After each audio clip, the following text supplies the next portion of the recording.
Déjà, c'est une grande fierté de pouvoir me retrouver. La diplomatie française a choisi une œuvre d'art pour Sa Majesté et qu'elle ait choisi cette œuvre avec tous les symboles qu'elle contient. Ça a été, voilà, je suis plutôt ravi de ce choix qui a été fait par la présidence et j'en suis aujourd'hui encore je dirais pas ému, mais voilà, je suis fier qu'à un moment donné l'intelligence sensible que les artistes portent puisse être mis en avant à cette échelle-là. Il y a eu un moment où il y a eu un dévoilement de l'œuvre et un peu avec une forme une certaine cérémonie.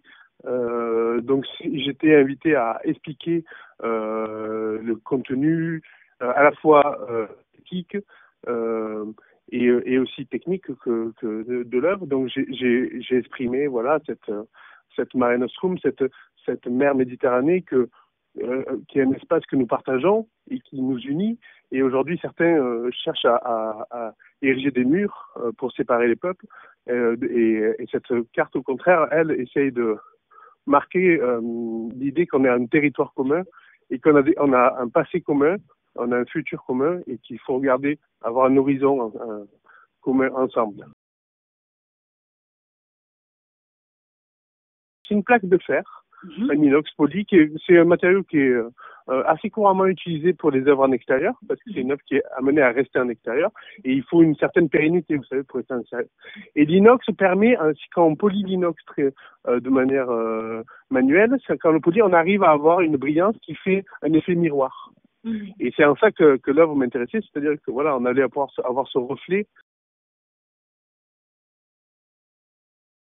Il y a une cartographie de la mer Méditerranée qui existe à Sète en France, dans le sud de la France, qui est contre mur, qui reflète la mer Méditerranée.